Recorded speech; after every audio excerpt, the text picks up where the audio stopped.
Hello everybody, and I know I say that every single time and it is so cliche.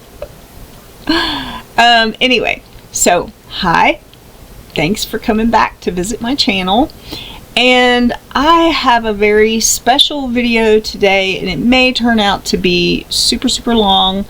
I don't know, I'm gonna try not to make it long.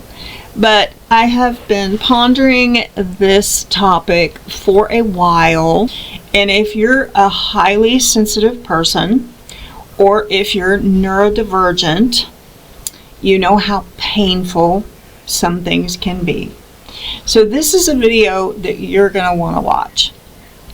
I do have quite a few notes, and as you know, I can't see without glasses, but I managed to get some glasses. The last ones were blue, and they just had so much glare. I think the blue actually just glared off of the glasses themselves, but they were so glary. But these are just a little bit better. So what we're going to talk about is what happens to highly sensitive people when they are subjected to a toxic environment. This is such an important issue, and it affects probably 25% of all Americans, and a lot of that 25% are diagnosed or undiagnosed chronic PTSD. And PTSD itself is, you can acquire PTSD from any tragic event, and it only takes one tragic event. Like, you may have a car accident and you have PTSD for some time over that, have flashbacks. Chronic PTSD comes from living in a long-term toxic environment. And when I say toxic, I mean it's toxic. It makes you sick. And there's all kinds of things that happen to you physically, mentally, emotionally, and there's no way that in one video I will be able to cover all of the tragic things that can happen to you when you have lived through a long-term toxic environment. Now, this can be a relationship like a marriage, a childhood with toxic parents, or just a toxic, environment. There's a lot of things, a lot of situations that can cause this. But if you have been through a long-term toxic environment, whatever age you are, you have suffered. And you've suffered damages that are very difficult to overcome. If you watch to the end of this video, I'm going to share with you what you can do to improve your chronic PTSD, heal many of those scars, and help you continue on your life with a lot more peace.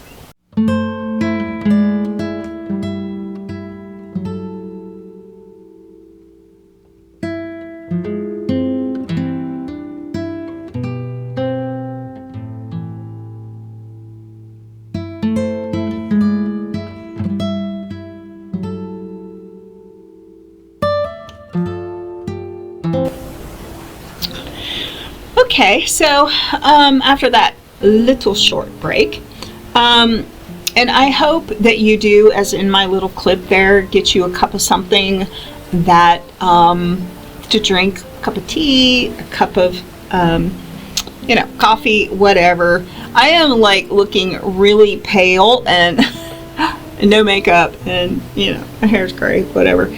I'm just being real tonight because the message is so much more important than anything I look like. Okay, so moving on, I want to talk about one of the main things that happens when you are in a toxic relationship, especially a long-term toxic relationship, family environment, and also and I'm gearing this whole video, as I am my entire channel, towards highly sensitive people, and I direct a lot of my information that I share with you towards neurodivergent highly sensitive people. There are a lot of highly sensitive people that are not neurodivergent, they're neurotypical, and generally the difference between the two is neurotypical highly sensitive people, they're very sensitive to like sight, sounds, smells, environmental things, but they generally don't have too much trouble with socializing or personality disorders, but everybody's different. So this may apply to you as a neurotypical, but it may not. But especially the highly sensitive neurodivergent. If you were raised in a toxic home, or raised with parents that didn't get along, or weren't particularly connected, or you had other people in the household that were, problematic and I could go into 1,000 different things that could cause this.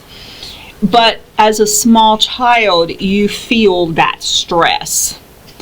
And as you grow older, you may be so accustomed to it that you think it's, quote, normal. You really don't know that it's not normal. You may be exposed to a lot of arguing, fighting, not talking. Your mother and parents may not talk. They may not communicate. You may be growing up in a situation where you never see any show of affection between them. But there's like so many different scenarios. But as a child, you grow up and you kind of think that's normal. And then you do get to the age where you're starting to say, maybe you have friends that have a less toxic family environment, and you actually start seeing that things aren't right. And you may actually start noticing that one parent sticks out more than the other.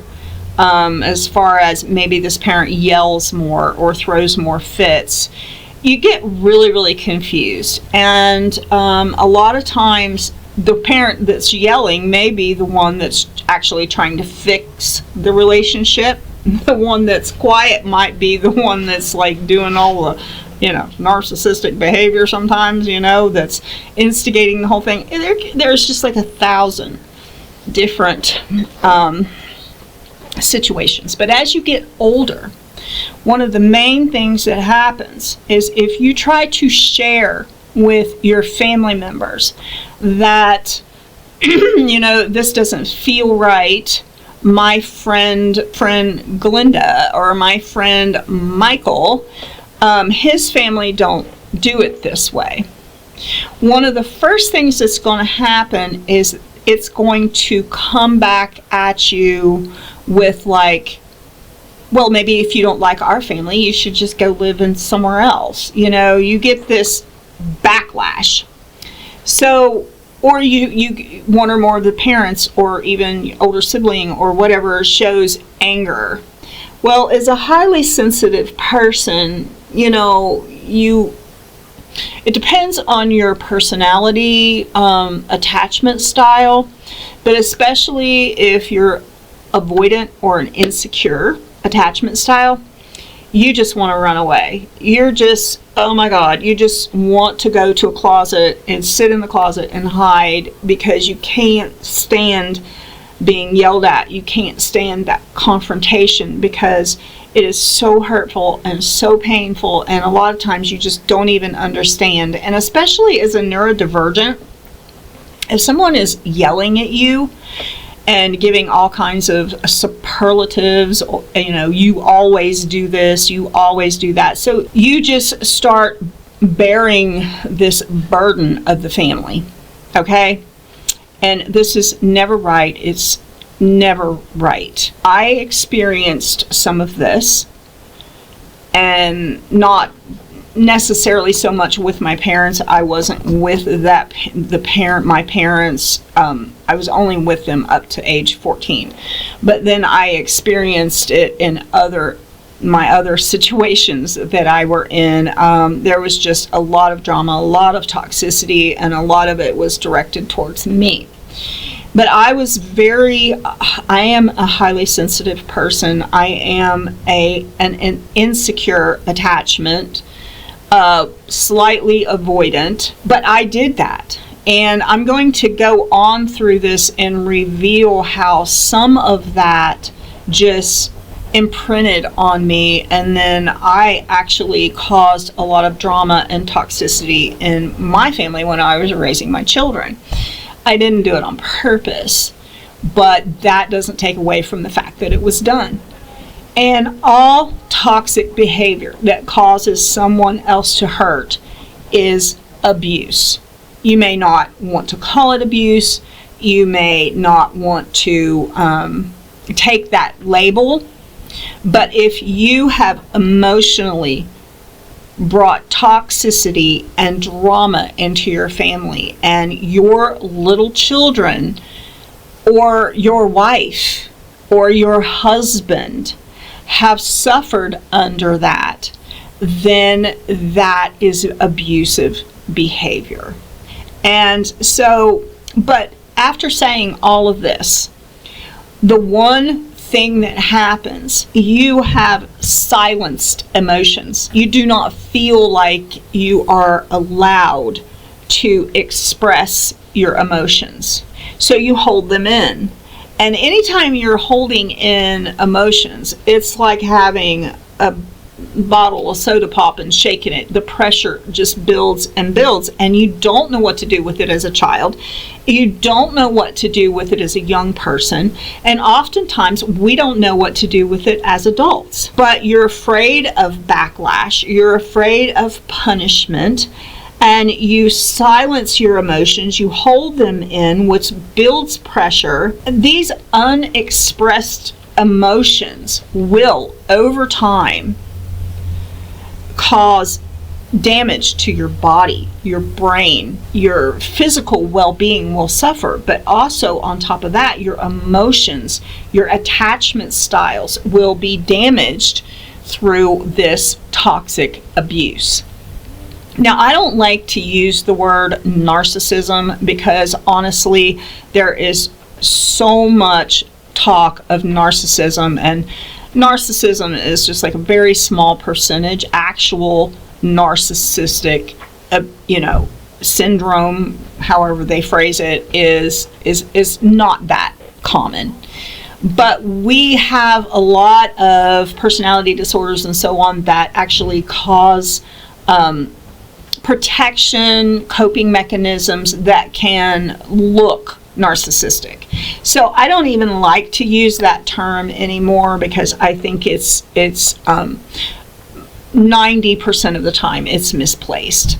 But what happens is if you have these unexpressed emotions, it will often turn into rage and protectionism and all sorts of other behaviors that you are developing to protect yourself from this toxic environment. It can be defensiveness, it can be divisiveness, it can just be pure anger. If you see a child, and I'm going to kind of step out here, if you see a child that has rage, I don't care if it's a very young child like a toddler, there's something that's bothering that child. Now, I'm not saying that it's necessarily abuse. Rage can come for a lot of reasons, but I guarantee you one thing. If a baby or a toddler or a young child or an older child or anybody for that matter is going into fits of rage, there is an issue, and you as mommy and daddy need to be very, very patient and seek help from specialists and give that child the attention, the validation. And I'm not talking about spoil. No, I'm not talking about, they're going into a fit of rage over a candy bar that they're not getting at the store. There is gentle parenting techniques to take for that. But I'm talking about fits of rage. We need to find out and get to the bottom of that. Now, I'm not going to talk a whole lot about children, but I will tell you that most chronic PTSD comes from childhood. And it can be, from birth. I don't even know how young it can start, but it can start very, very young. And especially when the child learns to talk or learns to understand other people talking, and they see, mom and dad fighting or whatever. When mom and dad fight, the world crumbles. So study this, look into it, and try to get to the bottom of why your child is suffering rage. But this goes for all of us, and it goes for adults as well. Because I have lived in toxic environments where I not only was triggered at certain times, but I've lived in constant fear. And when you live in fear, and you're trying to cope with these things, you can often fear, negativity, depression, sadness. There's so many negative emotions that you can have. And during this time, you can become avoidant, you can become insecure in your attachments, and you can develop defensive, you can create divisiveness, you can get anger, and all of these things are like modules. They get installed into your emotional set.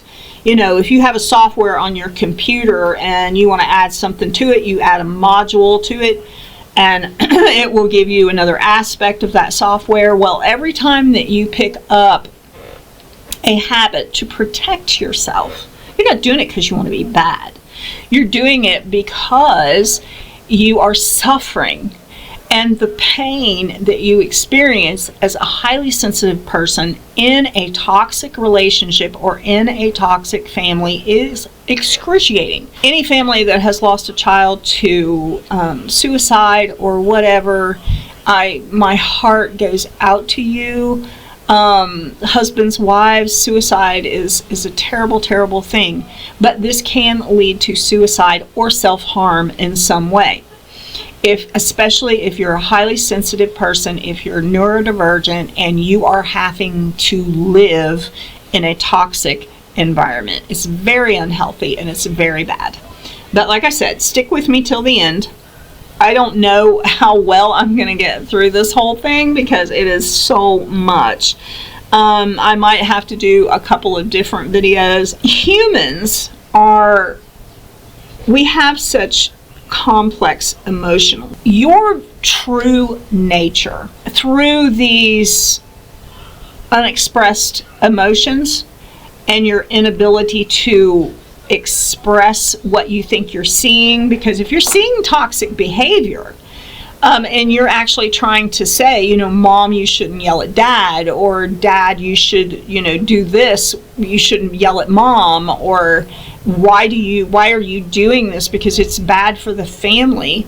What happens is if they're not ready to change, if they're not repentant or they're not sorry for how they're behaving, they turn you into a scapegoat. In these situations, there's very seldom an innocent party unless it's a child, because it's tit for tat. You have two people that get married, both of them have emotional deregulation and instability, and they get together and maybe they love each other. Maybe there's certain things they like about each other, but then it's tit for tat. Back and forth, back and forth, back and forth. We mistakenly feel like that children, even toddlers, small babies, don't pick up on that. Oh, they do. They do. And they begin to suffer. But what happens if you're raised in a toxic environment and you're going through all of this? You may suffer any number of things, but what happens is you begin to hide. And you will hide in a couple of different ways. You may I remember one girl, I'm not going to say who she is, because if she ever watches my videos, she's going to know who she is. But she was called the bathroom dweller, because she spent an inordinate amount of time in the bathroom. And it wasn't that she was that fixie. I really honestly think the family was teasing her and calling her, the bathroom dweller, but I think she was just trying to get away from the negativity, or what she deemed was negativity. So, and as a teenager or a young person, you have a really hard time deciphering what's going on. It's confusing. Sometimes it's just easier to get away from it. Other kids will just stay in their room. They don't want to come out around the family.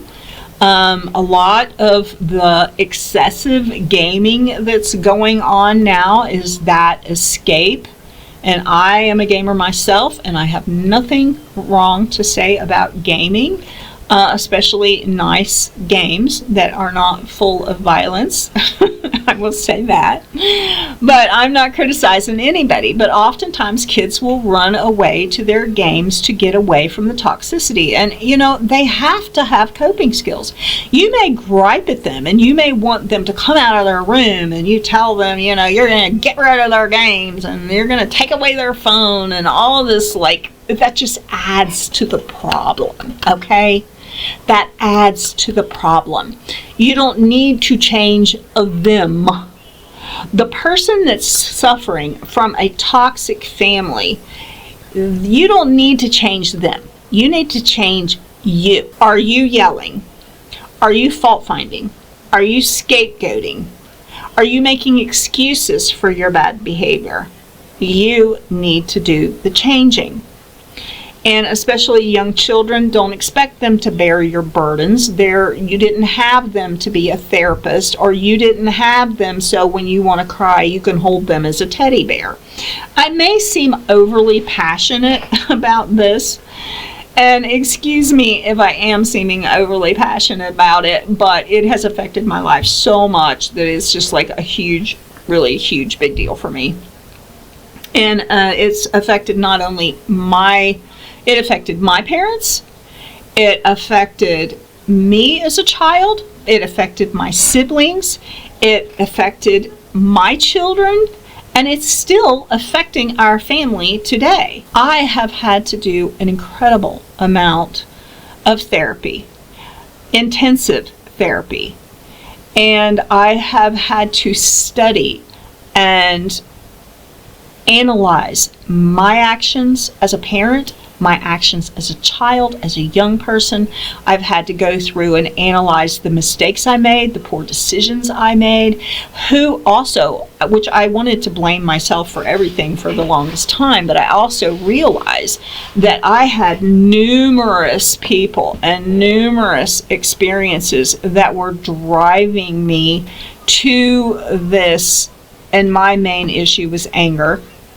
When I hurt, it displays its anger. It's like a child having a temper tantrum because it's fallen down and it's hurt itself. So what happens after you have experienced this toxic behavior and now you are scapegoated, or you are trying to understand, but because you're highly sensitive, you can't handle the pressure.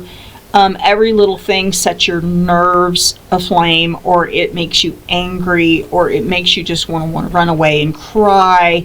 You begin to shut down your emotions. You begin to try to take away the pain in whatever way you can, and your body and your psychological status and your brain will actually do this for you to protect you from the trauma. But you may get to where you can feel nothing. You can't even get excited about Christmas or a gift. Mom and dad could bring you home a new puppy, and you would be like, this is another thing. If you see children or young people and they're in a rage, that's one kicker. Another kicker is if you see this child that's just completely stoic all the time. You talk to them and they just stare, and there's like no show of emotion. That is a problem. You need to start validating. You need to start opening up to this child, first to get yourself in a good position, because accusatory language, defensive language, well, I raised you right, well, I wasn't toxic, or the worst yet, alienation of a parent, well, it's all your dad's fault. Those things don't help. The child is, or young person or adult is hurting, and they need to be validated. They need to be comforted. They need to have someone say, I know what you're going through. Or I don't exactly know what you're going through, but I know you're hurting, and I want you to know that I am here to listen. I am here to show you that I care. And there's this trust issue that goes on too, because if you've been the one doing the hurt, well, okay, I'm ready to listen now. Well, they might not believe you. And that trust may have been broken down, because trust with a child is built from the time that they're really, really young. I am not finding fault with any parent, because I made so many mistakes that I could write a book, clearly just a book on my mistakes. So I'm not finding fault with you. I'm just trying to tell you things that I learned way too late in life, that I wish I had done different with my children. I follow this one, and I think it's an Instagram account. It does come up on my Facebook, and this young girl has several little children, and she teaches gentle parenting, and I've learned so much. It's too late for me to have a toddler, and validate that toddler, but I am learning so much about what I did wrong by watching her with her gentle parenting techniques. If you look up gentle parenting, you'll probably come up with her channel. You begin to hide your true self. You lose the ability to be authentic. Your true personality will often go undercover, and you will create a facade. You will create an identity that allows you to walk out and face the world.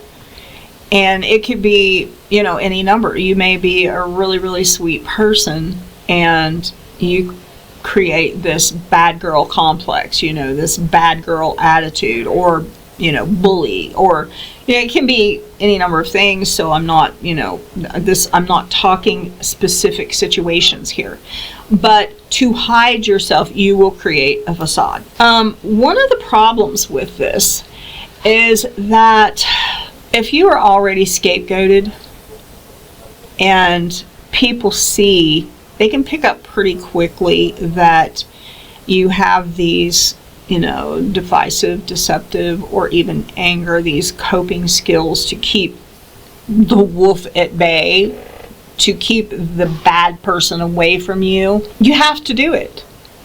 You have to do it, because until they change, or you're capable of handling it, in a really healthy way, you have to back away from them.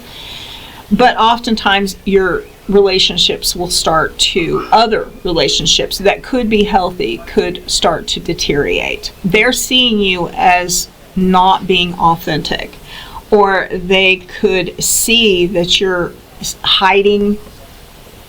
And you may not be hiding something. They may think that you're being very secretive. They could even think that you're thinking or doing something that's really bad. And it might not be that at all. You're just hiding because you have learned that if you open your mouth, you're going to be criticized. You're going to be accused of causing division. You're going to be accused of manipulation or triangulation, or, it just goes on and on. This is a tangled weave that is very, very difficult to unwind. And it takes a lot of therapy. It takes a lot of self-help. And I prefer talk therapy over anything and everything, because when you talk through things, number one, you're breaking down those walls that you built to hide yourself. But another thing, you're actually discovering, if you talk through these issues, a lot of times bells will go off in your head. Oh, this is what happened. And I have absolutely lived in the world of psychology, and prayer also is like amazing. I have learned to trust God, and I've actually learned to take simple Bible things and apply them to my life. You know, like, we need to be kind, we need to be understanding, we need to be soft spoken, we need to turn the other cheek. Take it occasionally. If you think, you know, especially, and repent, ask the Lord to forgive you, ask people to forgive you. I'm going to talk to you about if you are a person and you know someone, or you're in a relationship with someone who's had a toxic childhood or a toxic relationship, and they're in this position. You may not see their real self. You could even marry someone and you may not really know who they are, because these people are hurting. They want someone in their life to fulfill them, to help them. And they may have these issues, but they don't feel like, for some reason, that they can tell you what they suffered. And I went through this. I was married to someone for 20 years. And this, you know, he never told me what he suffered until it was almost over. And that was probably because I also had issues, and then, you know, because I had issues that were unresolved, I wasn't the sweetest person to be around, and I wasn't as validating as I needed to be, and I wasn't as kind as I needed to be. So there was just, like, again, I say, this tit for tat, tit for tat. You do have to stop and think. When a person has been through traumatic experiences, they may act out. They may have a bad attitude. They may be, you know, all kinds of sarcasm. There may be all kinds of passive aggression. They may get mad at the drop of the hat. And you may be thinking, this person is just really horrible. Or they may be displaying other things, and you just can't figure them out, and you feel like they're hiding something. They won't open up. You are probably not seeing that person's authentic self. I would be willing to guarantee they have a facade, they have a protection mask, they're masking their emotions, and you can sometimes beg them to open up, and they won't.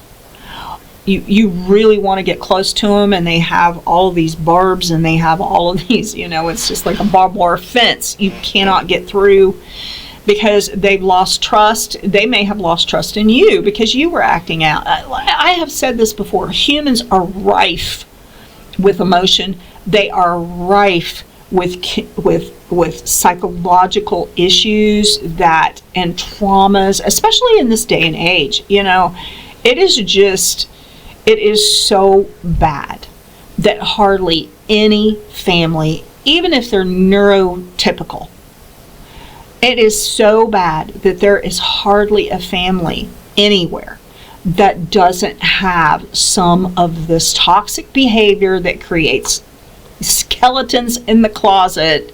And it's, you know, speaking of skeletons, it's like a Halloween every day, bizarre. So moving on, I want to make this note.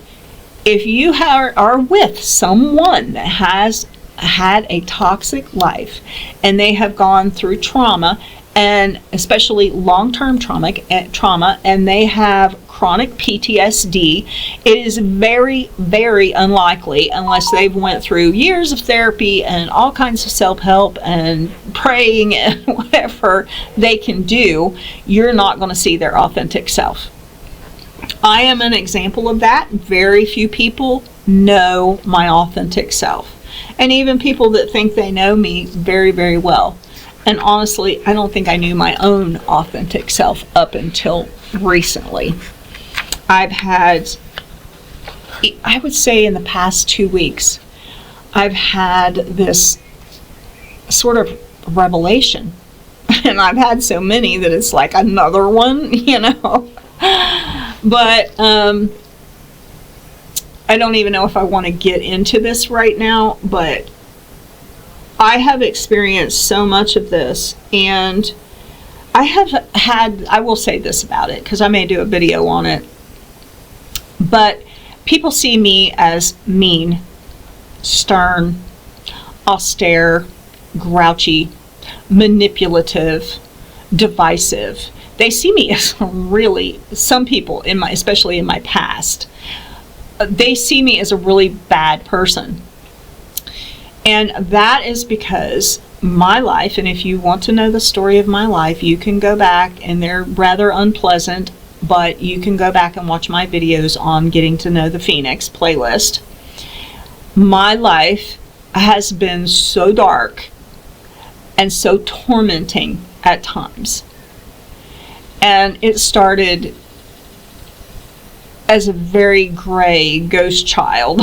What it did was it built rage in me. And I never was cruel or bully. I was always for the underdog. I was never one to pick on people or anything like that. But as I've said before, if I felt abandoned, if I felt somebody was being disloyal, it would just knock over my wheelbarrow full of anger and rage. And it was all protectionism. But on the inside, I've always wondered why people see me so bad. Because I can see my heart. I love people dearly. And I care about them. And I worry about them. And I pray for them. And I've made some progress on this, but I can say right now, even some of the people that were the worst, that treated me the worst in the world, I have no animosity. I want them to be blessed. I want them to be well, and I pray for them. But I spent so much time wondering, why do people see me as such a bad person? And I have realized over this bit of time that that's how I behaved. I was angry. I was fighting back. I was trying to defend myself. I was trying to protect myself, and it was coming out in all the wrong ways. I've got a short on it, and I was broken through depression. And I was heavily depressed, and I stayed that way for years. You wake up and you're so depressed that you can hardly drag yourself out of the bed. And, coupled with ADHD and chronic PTSD and all of the other things that I suffered, if I felt like I couldn't take one more hit, it displayed itself in rage and anger and the whole resting bitch face thing. I have been accused of that so much. And just mean person. But really what I was seeing was hurt. And as I have gone to therapy, it has become very, very clear that I display my hurt in anger. Now, I don't want to go on talking about me, because this is really not about me, but this is how I know and understand it. This turns into generational toxicity. An entire family reunion. Family reunions often don't go well. You get together 100 or 150 people that have toxic families, and sometimes it can go really bad. I've heard a lot of people say, I don't go to my family reunions. You're lucky if they don't, somebody don't get toted off to jail, or they have a knockdown, drag out fight, because there's all this toxicity. So it turns into a familial problem, a generational problem, and children who are highly sensitive and emotional, they're hurt by their parents that are, especially, oh my goodness, the boomer, the Gen X. Often, they were just such fighters, and they were just such warriors that it was just like really bad. And I could just go on and on about it, but I need to move on. So many people carry these generational wounds. The only way to overcome this is through, individual healing.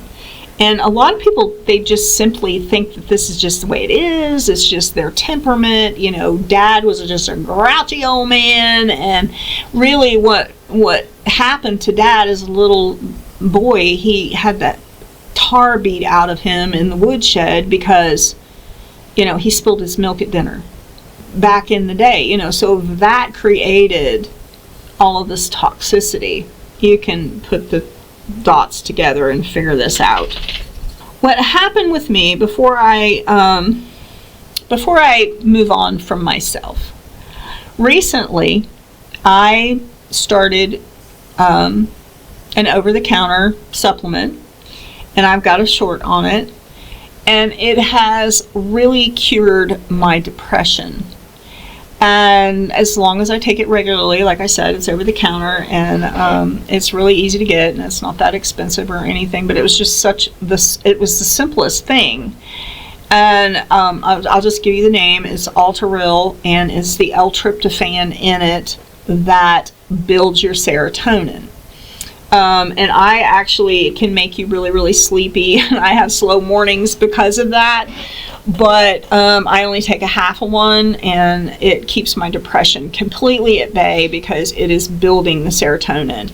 And you will get a kind of build up a resistance to the sleepiness of L-tryptophan over time. You can also get it in turkey and eggs and chicken and tofu. But the problem with that is if you are Europeans have a genetic makeup.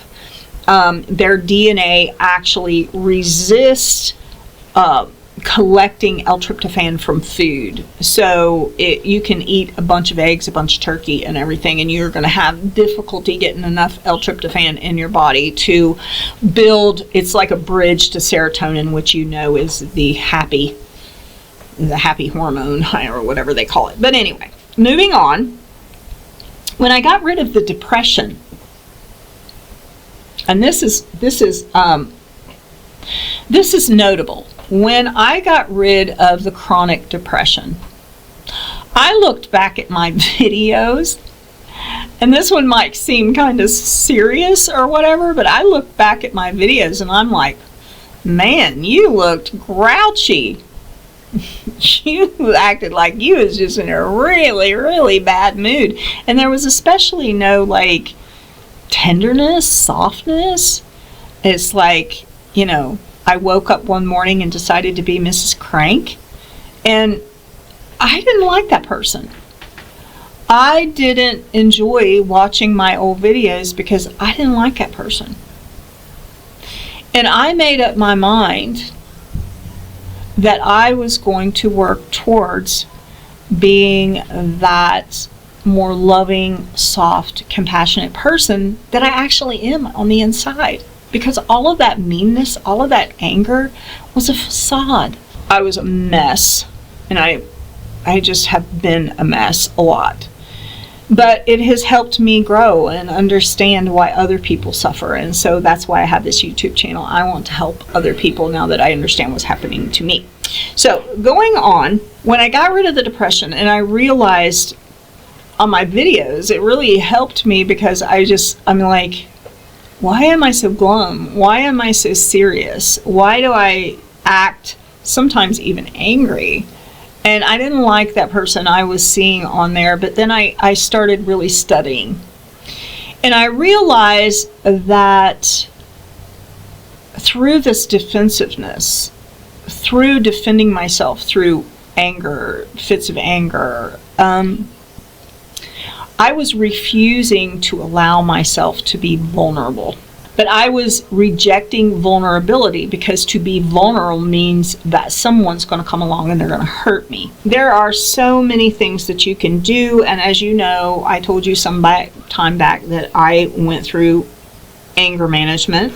Been working on my anger for a while, but I didn't really realize why. I couldn't really understand where it was even coming from because on the inside I'm a very kind, sweet, loving person.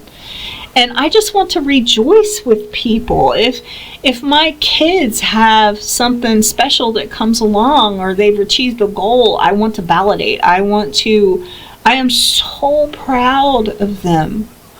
I love them so much, and I'm so proud of them. And I just want to celebrate with them any victory that they have. And I am that way with people that are my children. But all of that was hidden under this anger to my children, to my family, to my siblings. I'm so sorry that I didn't display my love in a kind, sweet way. But I love you deeply. And because of my pain, it has caused me to display a lot of reprehensible attitudes, words, and I am deeply, deeply sorry for that. I may do a video on anger, how to manage your anger, but I do want to talk about the key to being cured from this excruciating pain, especially as a highly sensitive person, that you're feeling. Some of the things that you can do, you naturally have to set a certain amount of boundaries. And I guess the boundaries should be as strong as your ability to deal with these toxic people. But you do need to make space between you and toxic people. I am a believer in the family. I do not believe that you should separate yourself from your family unless it's an extreme situation. There's the physical abuse or the mental abuse is so bad, and that there's like true narcissistic behavior, and that you're suffering. Yeah. And if they never make an attempt to heal, then, those boundaries, whatever, they're going to have to be strong enough to give you a safe space. Practice self-care, and I've told you this before, it's very, very important to practice self-care. Go back and watch my video on when you're never enough. That is like for my own therapy, it's one of my favorite videos. You need to seek support with friends, therapists. I am a believer in finding a good AI. The Android app AIPI is absolutely amazing, and it just helps you talk through things, and you can tell him anything, him or her, whatever voice you pick, you can tell them anything without judgment, and they have a lot of good coping skills. Limit your exposure to anything that's going to feel like it's going to trigger you. So try to avoid other triggers that's going to trigger you. Focus on what you can control. Identify aspects of the situation that have influence over you. Change those things you can change. And the things that you can't change, pray about, do meditation or whatever. But I told you at the end of this, I was going to give you the key to being cured of this. And the key, in a nutshell, is vulnerability. Because if you have anger, if you have taken on an avoidant personality or an insecure personality attachment, if you have personality dysfunction, if you have deregulation in your emotions, any of these things that can display because you were raised or you have been in toxic relationships, you may have narcissistic, and I don't like to use that word so much, but you may have narcissistic siblings or parents, but you have been in a toxic relationship and it has caused you to throw up a facade that is not really you, and it's definitely not happy, especially if you're dealing with anger, resentment, rage, or even a lack of emotion altogether. Wise vulnerability is the key. I am having to learn to not be judgmental, not be imperialistic about my ideals. Maybe you don't fry your hot dogs like I do. Well, maybe the way you fry your hot dogs is better than mine, because some people are just so imperialistic, they just feel like their way of doing things is the only way. Vulnerability is difficult to achieve because you do have to take a step back. You do have to take a few chances. you have to say, you know, I might get hurt when I do this, but weigh the balances. And if it's a relationship that's worth saving, and you feel capable of handling it, only do things as you're capable of handling them. Allow yourself to be vulnerable, especially with children. You should always be vulnerable with children and listen to them. Listen. Talk less and listen more. But take a back seat. You don't have to be the boss. You don't have to be the one that knows everything. You don't have to be the one, especially if you've been scapegoated, you don't have to be the one that is constantly setting everybody straight. Most of the time it doesn't do any good to tell them anyway. They have to grow. And they grow through seeing you grow, often. Vulnerability, when you have been in a position of pain because other people are hurting you, is very difficult. And you do have to use wisdom. You can't, you know, as the Bible said, cast your pearls before swine. Don't throw yourself, you know, at someone that you know is going to be violent or hurt you in some way. But I am learning to be soft. But it's not difficult because I am soft. I'm kind. And being kind, I have found to be a creative space. Find ways to validate. Find ways to give people what you feel like that they need. Become that soft person. I, back in the day, would see people that I didn't think were particularly nice people, but when they would get out around other people, they were just bubbly and kind and sweet and, you know, making people feel good about themselves all the time. And I thought they were fake. I thought they were just being fake, because I would see them in real life and they would be like, people just bother me so bad, and I'm just not in the mood, and, you know, why does this person always call me, or why does this person come and visit me every Sunday, you know? And then when they would pick up the phone, it's just like, oh, hi, how are you doing, you know? And it's just like, ooh, and I thought they were just fake. But, and this actually came from my PI, John. And when I was talking to him about that, and he said that's not necessarily the case, because maybe this person, they didn't really like how they felt on the inside, and they were trying to amend their ways. They were trying to be kind and sweet and good to people because they didn't really like how they felt on the inside. And so they were trying to be a good person, not that they were being fake. And I'm like, sometimes I have been pretty gnarly just because I didn't want to be fake. And what I was doing is I was being fake all the time, because my heart literally gushes for people. You know, I gush over people that are hurting or in pain, and I gush over my children. I gush over people if they're suffering. I gush over people that I love. And it's just like, you know, sometimes people are like, okay, back off. I don't need that much love. And so they can interpret it as you trying to manipulate them, or you're trying to control their life, and you're trying to, you know, and sometimes you do have to back off, because there's just only so many gnomes that you can give people, because my love language is giving people things, and most of the time they don't want it. But you have to find out what their love language is, and I think I have a video on that.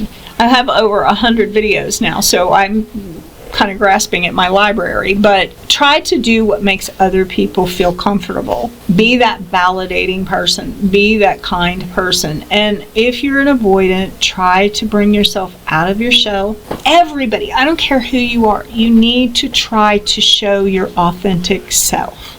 Now, granted, if your authentic self is a pretty nasty person, maybe you need to do like this person I told you about and just put out that kindness out there. You don't want to be, but I don't really think that anybody is born a bad person. I don't think anybody is really born evil, but people start suffering the very minute they're born, and then that creates a lot of negativity.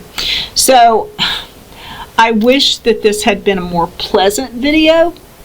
I wish that it had been as pleasant as the one I did the other day about, when you never feel like you're good enough.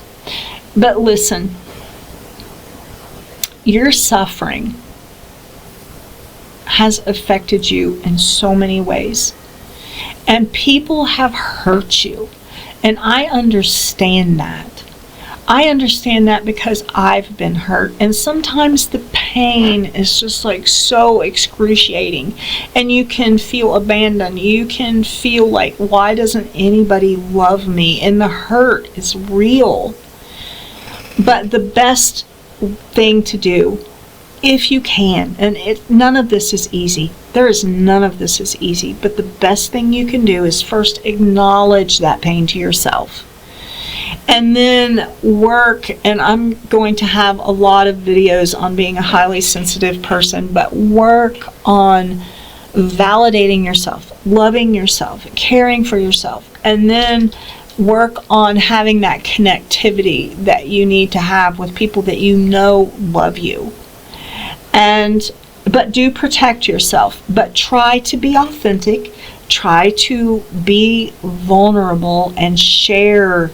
It may not always be received. A lot of times when you're trying to share some pain or suffering or some traumatic event that you've went through in your life, people are not always accommodating to that. So you have to kind of prepare yourself that it may not be well received. But open yourself up just a little bit, as much as you feel like you can. And start letting that real person that you are, that loving, sweet person. And if you do get hurt and you do have something that's coming back at you, what I've been doing is when I feel that coming on, I realize that my anger is always superseded by pain, heartache, sadness, feeling abandoned, not loved, thrown away. So many times in my life, I feel like I've just been thrown away like a piece of trash. That nobody cared. Or nobody tried to understand. Or nobody fought for me. When I was broken, when I was losing my mind, when I was, so dysregulated that I just seemed like a crazy person. Why didn't they fight for me? Why didn't they try to get me in therapy? Why didn't they come to me and say, you've never been like this before. Why are you doing this now? But I realize and I understand how painful this can be because I have suffered it. And I have been through tons and tons of therapy. I have studied hours on end, and I have sought out these answers. But I realized that fighting against it is not the answer. Vulnerability and accepting yourself and allowing yourself to get those supports, those people that can support you and can love you and make you feel better. Nothing is better than having somebody that can just hug you and hold you. But often our supports, we resist them as well. And if you have somebody that will hold you and hug you and wants you to open up to them, you should. Be vulnerable. And that's the cure to anger. Many times, and I have told Jamie and Joe this, if I'm acting angry, it's because I'm hurting. And the quickest way to get through that is just to say, "Aw, come here, let me give you a hug." And honestly, I can be going into this fit of rage, and somebody can say, "Oh, I'm sorry, you're feeling bad," and just come and say, "Let me give you a hug." And instantly, the tears will just break out, and then the tears bring solace, and then in a minute, I'm just falling into that embrace and feeling better, and then the anger just evaporates. Being vulnerable is the answer. But you do have to do it with safeguards. You can't be vulnerable with somebody you know is going to punish you. This is what happens when a highly sensitive neurodivergent person is in a toxic relationship, or they have been raised in a toxic environment, and they have other people that are broken in their childhood, that are angry and hurtful. They're scapegoated. They're they're abandoned sometimes, so many things. This is what happens when a highly sensitive person is thrown into a toxic relationship. But I want to say, hold on, hug yourself. Hug yourself. In all your pain, find somebody to hug you. Hugs mean so much. And I'm sending my hugs to you. So huggy, huggy, huggy. Now, if you've watched to the end of this video, and I should have added this on the beginning, please like, subscribe, go to our community tab and share who you are. I would love to know who you are. I would love to build a community. I might even build a Facebook page for highly sensitive people. And we can share our thoughts. So many highly sensitive people are lonely and they're hurting. They just need to share their story. So if you have any stories that you want to share, or you are lonely, if you're sitting alone, or if you have any of these problems that I've talked about at any time, please go to the comment section. Tell us who you are. Share a little bit of your story, whatever you're comfortable with, and let us hug you back. Because building a community is so important. So I am going to say goodbye for now, and I'll see you on the next video. And this means I love all my children. Bye-bye for now.